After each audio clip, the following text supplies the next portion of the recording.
A few things just to try to just keep you in the fold about what's going on, and then I'm going to show you some of the technology things that we are planning on doing and what we're trying to start to implement at the school, so you can kind of see what the impact of some of the technology is as it starts to leak into the building. Some parents are going to say, well, you know, why are we spending money on this or why are we spending money on that? I think it will give you a good signal of the why. Technology in and of itself is not the answer, and it's never going to be the answer, but it is a tool to enhance what kids are doing now. And we do need to prepare our children for how to handle that type of thing. So I'll show you a little bit about some of the ways it can be used. I wanted to show you on the smart board, but with technology, as you know, there's also problems with technology, and we'll kind of address that as well too. Some of the things just I can quickly talk about. The Jimmy Johnson grant, we continue to work on that. Our PTO is visiting businesses. We have hit the $5,000 mark raised already, so we are on a good track for that. I'm going to be contacting parents just to kind of see if they know any businesses or organizations that could be beneficial, to let Ms. Bossy and Ms. Chuka know that, so we can begin to hit that. Our goal right now is still not to focus on our parent population yet, and not to ask for more money from our parents. They do so much for our school already. So we're right now still focusing on soliciting outside businesses to deal with that piece. Our book fair, we received a presidential award for our Scholastic Book Fair. We found out the other day. Originally we thought we received $1,000 toward books for our media center, but it's actually only $500, which is still better than nothing. But it's based on the effort that our PTO put into the process. School and teacher involvement and so on and so forth. So that was a nice thing that we found out about yesterday, and Ms. Kirshner, who was one of the chairs, let me know that. So that will benefit our media center. We also had our father-daughter dance this weekend that went exceptionally well. We had some PTO parents that jumped in at the last second and really did a fantastic job. The total involvement of our PTO was fantastic in the process. And they really put together what seemed as a participant in it versus being just an administrator, a very great event for our kids, and the girls really seemed to enjoy it.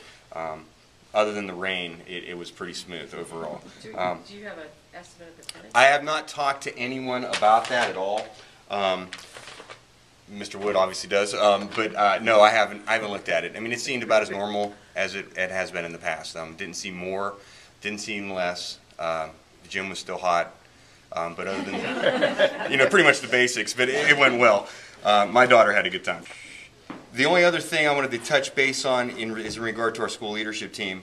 We had a really interesting meeting with child nutrition this month, and my focus and the SLT's focus, one of our areas, is trying to be more nutritional in regard to school lunches, and wanted to kind of find out what options we had. And partly we found out that we don't have as many options as we would like to have. But we did have conversations really focusing on healthy eating in general, how we're going to do a better job to try to inform our kids about making the right choices. But part of my battle is some of the things that we serve as this school system. And we don't have as much power as I would like to have as individual schools to differentiate from the model. But we're going to try to do a few things. And I don't know how everyone feels about this. My two children don't eat school lunches, not by any choice. I mean, I just pack their lunches. I know I have more control that way. And early on, my son was purchasing a lot of a la carte items, so I just figured that was a way to nip it in the bud pretty quickly. But if you sit down and look at a school lunch, if you've had the opportunity, it's a lot of carbohydrates and a lot of opportunities for sugars is really what the two things that get me the most.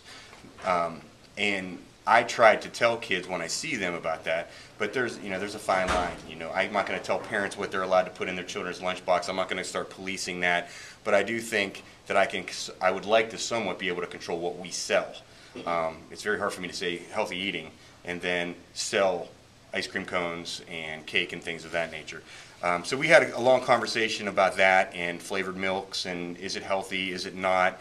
And what we tried to lay out was that maybe the flavored milk in and of itself is not unhealthy, but if you combine it with a dessert and you combine it with the carbohydrate and you combine it with this, you end up with a situation where you have a lot of sugar going into kids' bodies. And then on top of that, if it's a birthday, you know, you have a piece of cookie cake or whatever. So we tried to lay out for the child nutrition folks what our concerns were.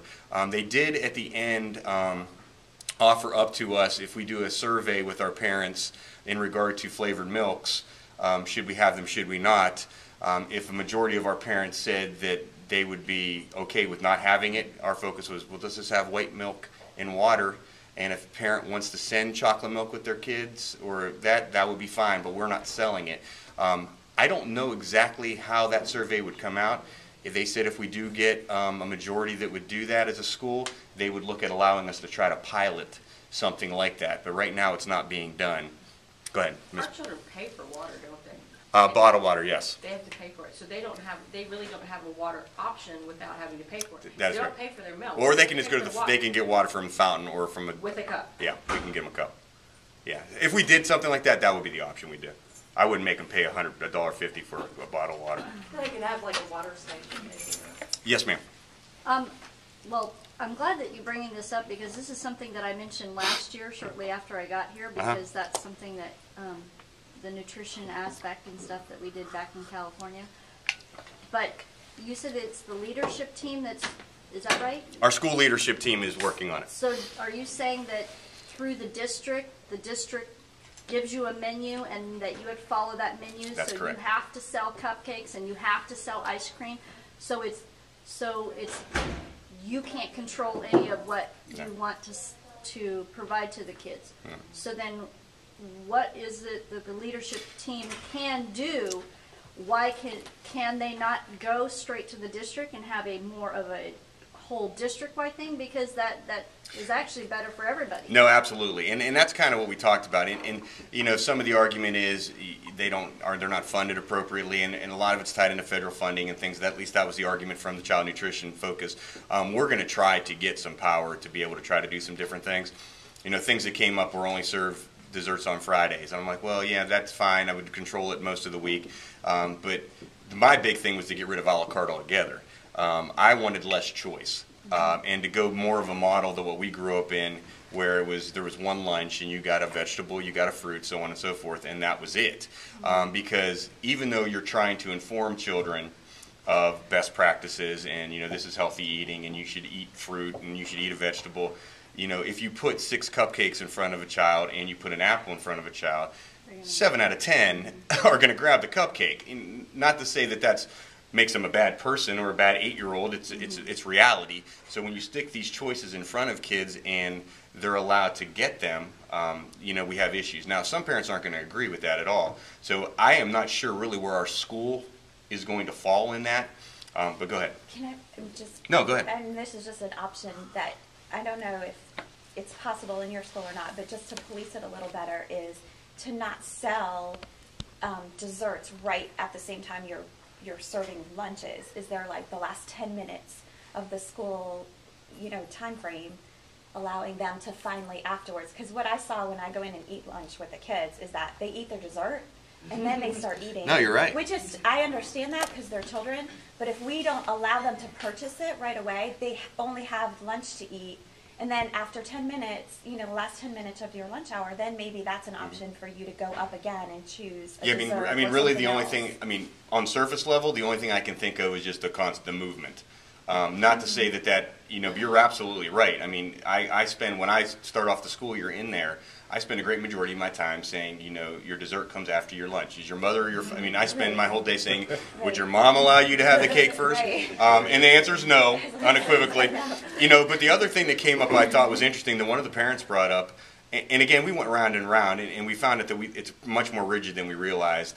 But we're going to try to keep pushing forward and really do an information campaign and do a lot of different things with our parents. It's to kind of see where our community falls on it.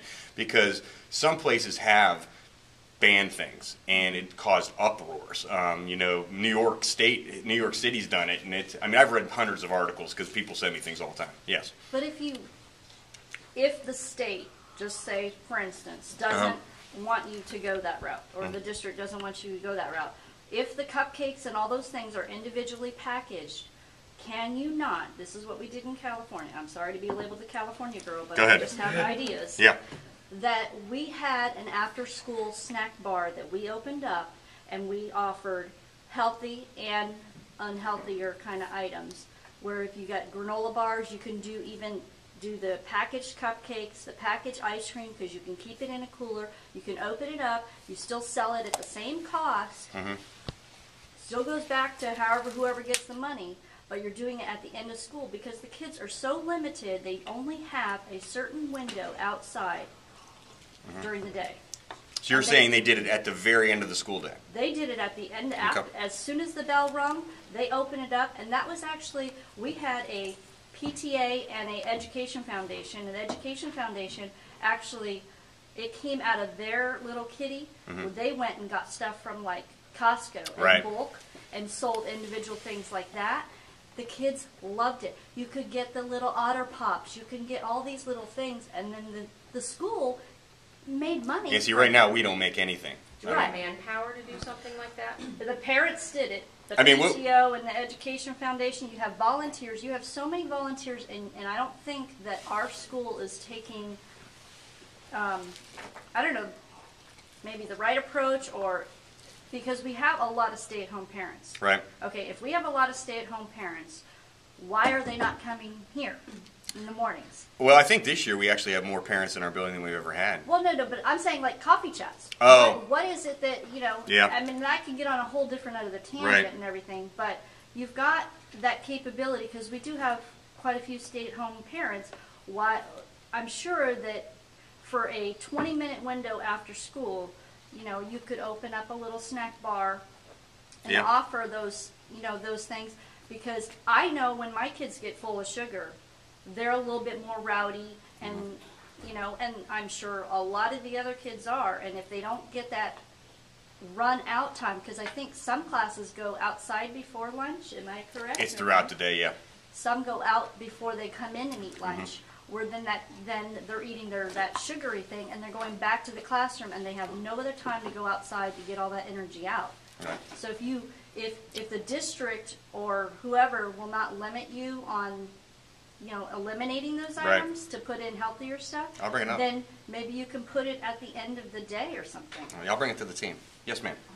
I was wondering with the dessert thing, could we maybe make it to where, unless you brought money in from home, to buy those items are not sold where you can go in there, like you said, with your son who was going in, and he was using this, probably money in his account. That's exactly right. And ringing it up. If that was something you had to bring in, just like if you go to the pencil. So separately.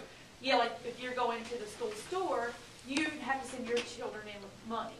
So if they want to get a cookie, and that way if they're coming in and getting it, and it's not something that's a free-for-all. I mean, I know with my children, they're coming in there and they're getting a cookie and a cupcake. Right. Because, I think you get enough. And I'm having to put money in their account like twice a week because they're. Well, know this, and this is part of, and there's two things. One, the comment I got derailed on was that one of our questions that came up from the parent was, how many of us have dessert with their lunch every day? And the answer is probably not many of us. So, is it really a necessity? So that's question, well, I said not many of us. Yeah. But the second thing is, you have the power. See, when my son was in kindergarten, we went through this. And, obviously that's 6 years ago. But I started seeing the same thing. I was like, there's no possible way your account's empty. I just put $20 in it. Yeah. Right. And what I did, and what you have the power to do, and I think this is part of informing our parents better, is that you can actually call our cafeteria manager